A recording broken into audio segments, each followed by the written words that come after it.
Now, at its best, this is mission-driven work, and it has high stakes for the voices that we amplify.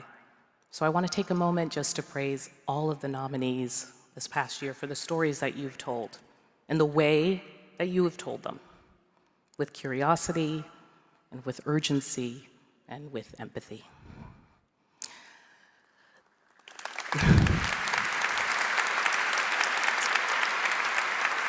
Now, the DuPont jury also recognized 14 impressive finalists, and they included dogged local investigations into police misconduct in Detroit and Buffalo.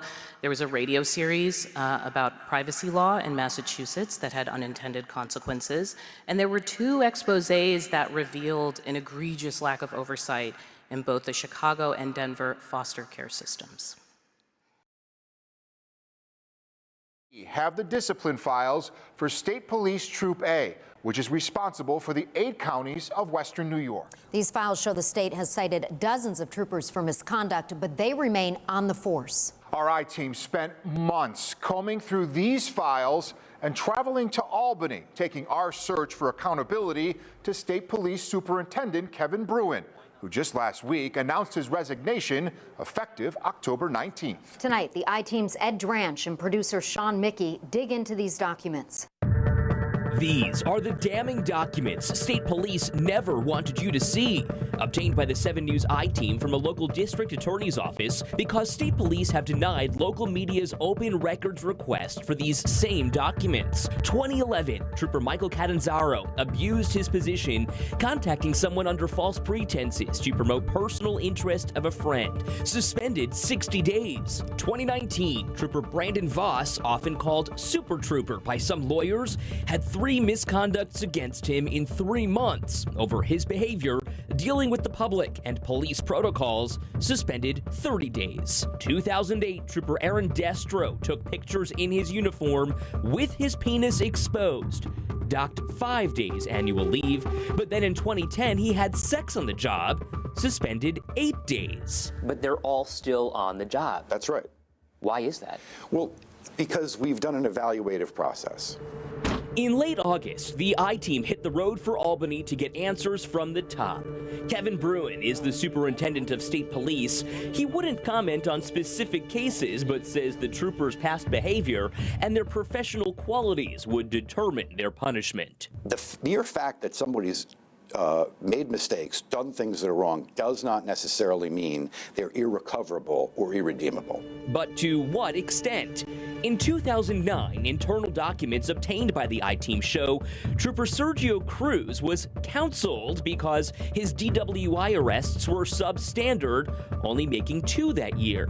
In 2020, Cruz only made 1 DWI arrest, cited for being below standard.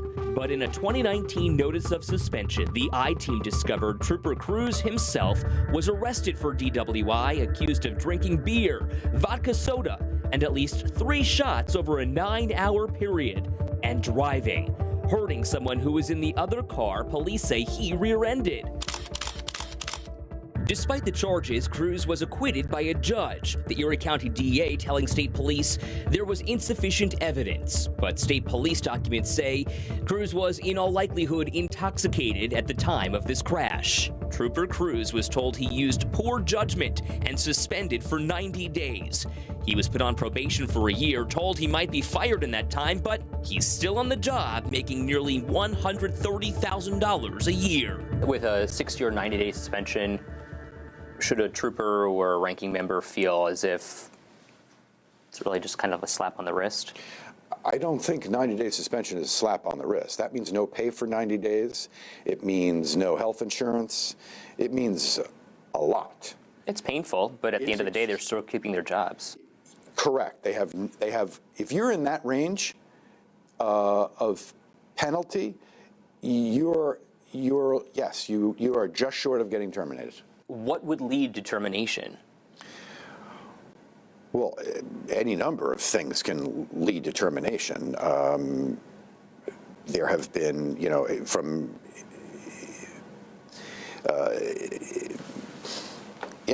any number of things can lead to termination. I mean,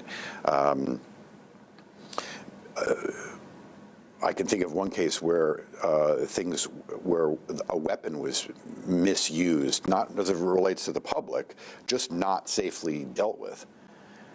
And that it was serious enough where that was termination. And I just want to make sure that we're clear here. What would rise to the level of dismissal? Again, everything is fact specific. It can be relatively minor if you've done it 40 times. I mean, I'm trying to be, a repeated minor act where you've not taken it seriously can result in termination. Bruin says the punishment should fit the misconduct. So how many troopers have actually been terminated? Since 2013, 35 troopers have resigned, 34 have retired, each in the face of termination, each keeping their pensions. 7 have been fired outright. Baked into our core DNA is accountability. And so when you violate the rules, we investigate.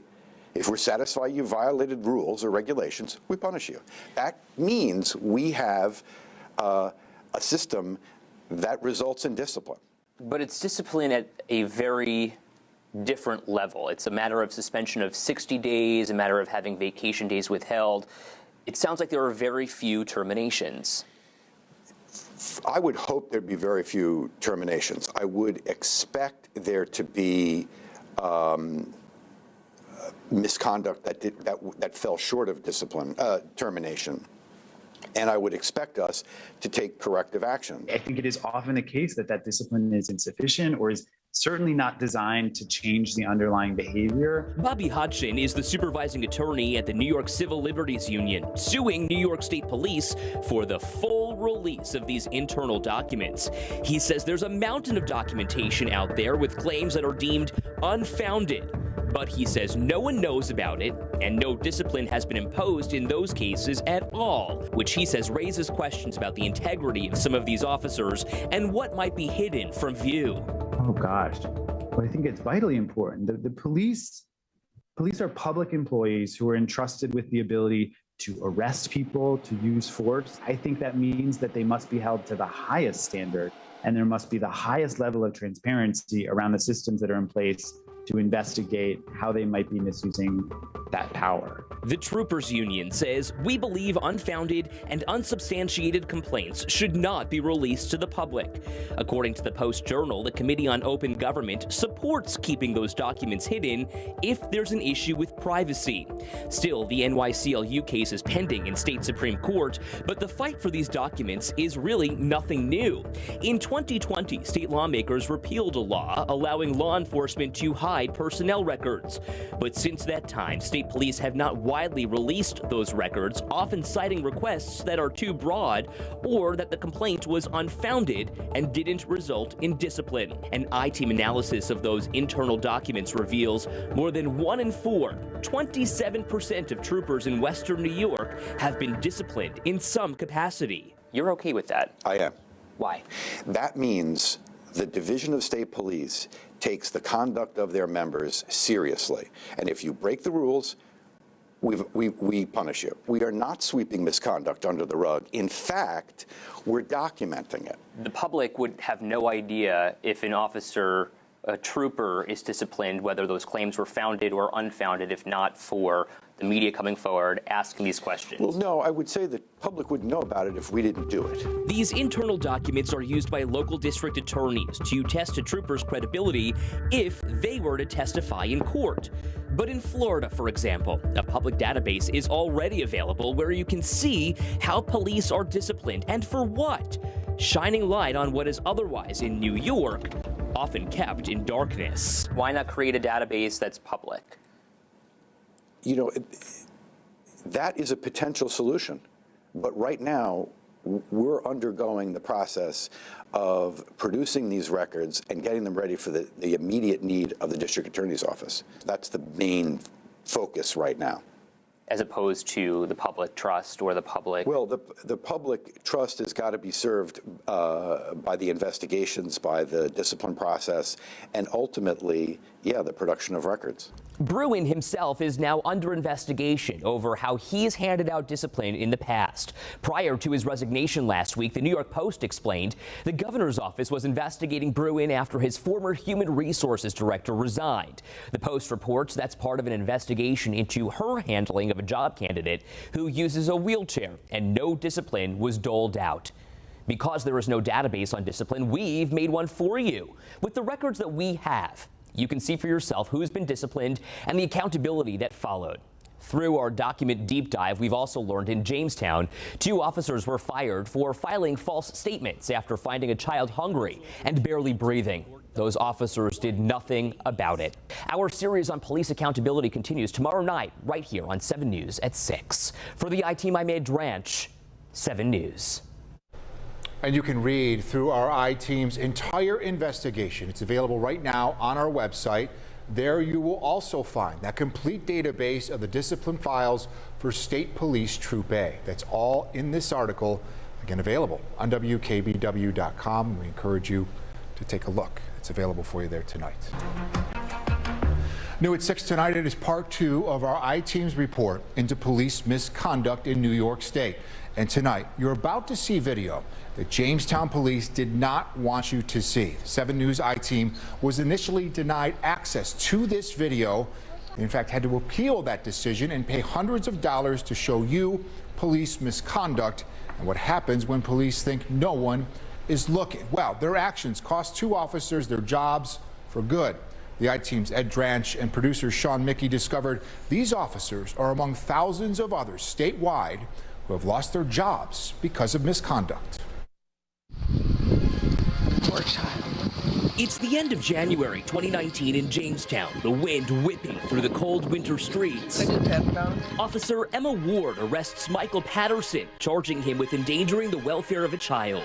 Inside, a baby who police records explain was sitting with a dirty diaper for days, wrapped in a blanket cradled by social services. I need to be there with my family.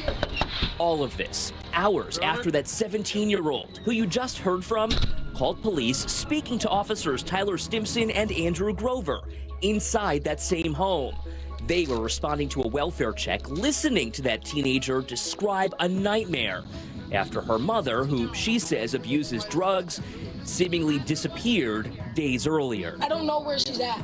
I've been here helping take care of the baby. Leaving nothing for the children to eat or diapers and wipes for the babies. She needs really help. Lots of it. I don't want to see my brothers and my little sister go through this. I really don't. And I don't care if people think I'm doing the wrong thing, but if you want to be technical, I'm doing the right thing. She did the right thing, calling police. You saved him. But officers Stimson and Grover did not, leaving the home with the children behind and making no arrests. The I-Team has obtained the police report Stimson filed that said the children are in good health and spirits, contradicting everything recorded on the body camera video. They were not okay. They have no diapers, no food. And you hear that from Officer Ward, who responded for the second time later in that same day. Someone from our agency, I read their whole what they wrote up. So I'm thinking I'm just coming here just to kind of like appease whoever the caller is. Then you walk into this. These contradictory entries, as police call them, could have had real consequences.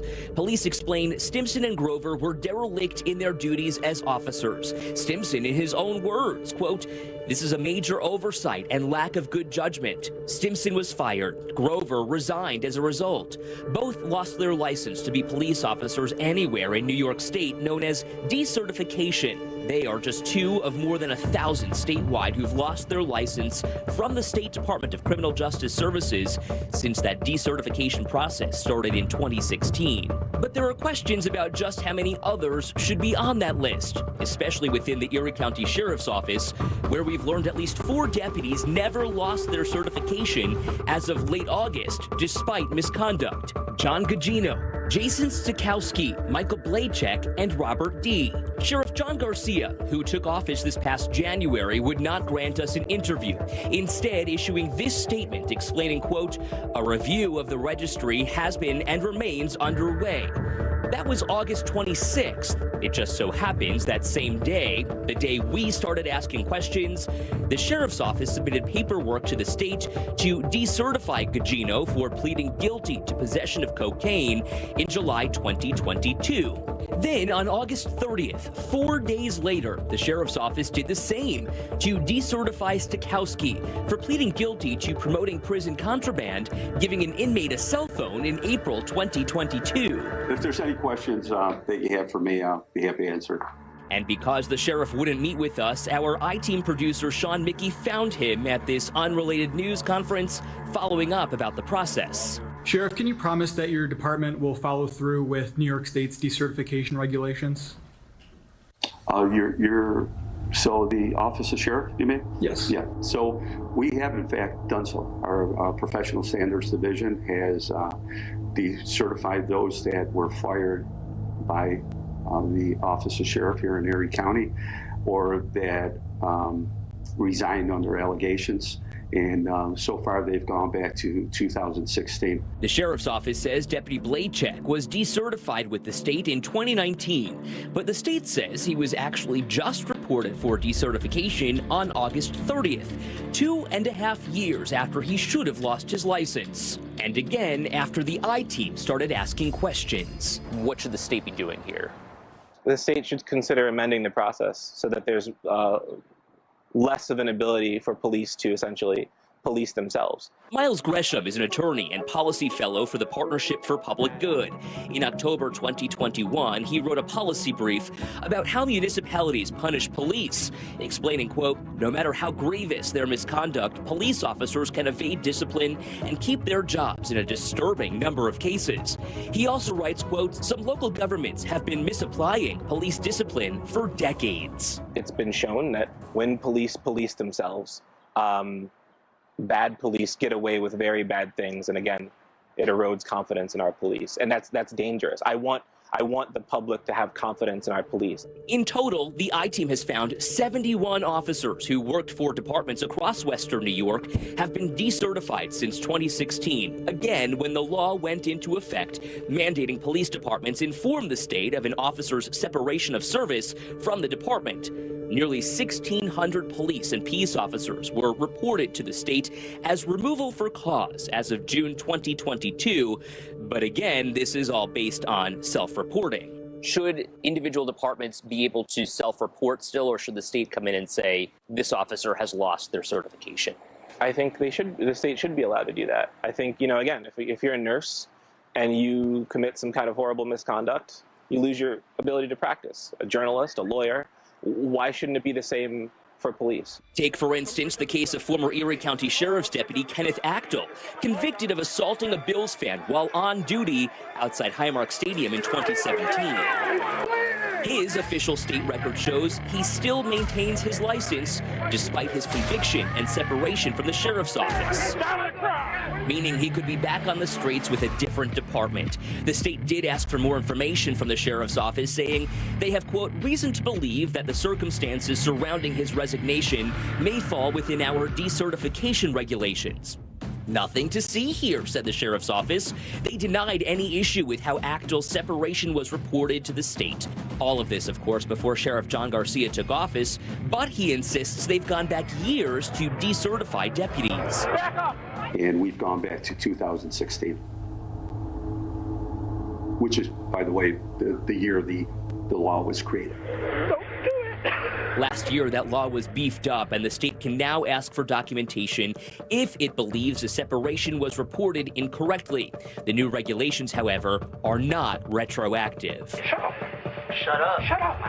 Shut up. Shut up. At least for now, Achtel is able to keep his license, unlike what happened in Jamestown. So he hasn't eaten in 3 days? Where police say, quote, if no further intervention by law enforcement or CPS had taken place, it is questionable when or if the child would have gotten food. The children were put in the care of a different family member. Yes, I already know. And the mother, who disappeared, returned, later arrested, and was also charged with endangering the welfare of a child. I-Team documents show Robert D. was only decertified last month, on September 8th, again, only after we started asking questions. You can see for yourself who's been decertified in our database, available for you right now on WKBW.com.